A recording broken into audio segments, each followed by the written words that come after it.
घड्याळ घेतलं नाही, पण सुटी जगणाऱ्या पोराच्या बाप होण्याचं भाग्य आपल्या बापाला लागलं. आजही आपल्या बापाने जरी वडील आपले गेले तर मुलाला मिळणारा पगार, त्याच्या कुटुंबातलं हसू पाहिलं, तो स्वर्गातून सुद्धा आशीर्वाद देणार. अरे अडाणी बाप होता आपला, पण गुरुजीला सांगायचा मेला तरी चालेल, हाणायचा, शिकला पाहिजे. अहो भोळी आई असायची, भोळी आई गुरुजीला देव मानायची बिचारी, आणि डोक्यावर पाठी हांडा घेऊन पाण्याला चालली. गुरुजी जर पुढून आला ना, काय भाषा असायची आईची, काय भाषा असायची. भाऊ आम्हाला गरिबी गेले, पण माया पोरावती वेळ येऊ दे, मी तुझी भीत होणार नाही, कधीच त्याला अपुरं पडून देणार. तुला जेवढा हाणता येईल तेवढा हाण, पण माझं पोरग शिकलं पाहिजे.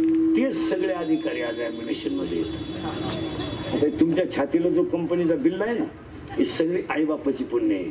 आता एक दोन सासऱ्याच्या पुण्यावर असतील.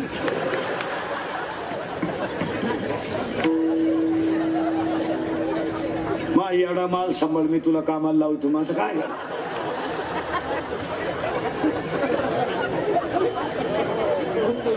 तुझी पागल सुद्धा सांभाळतो, जॉईंट कर. हा विनोद नाही मला, पण ही सगळी पुण्य आहे कुणाची. आणि आपल्याला हेच करता आलं नाही नेमकं, तुम्हाला आणि मला सगळं करता आलं, पण मुलांवर संस्कार करता आले. त्याच्यामुळे आपण सगळे नापास झालेली माणसं. जर चांगलं फटकावलं ना, पोरग काहीच करत नाही.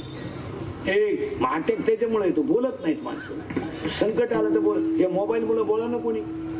लगविला गेला मोबाईल आला, त्यांनी चैन सुद्धा खोली नाही, अख्ख्या बुटात पाणी गेलं खाली.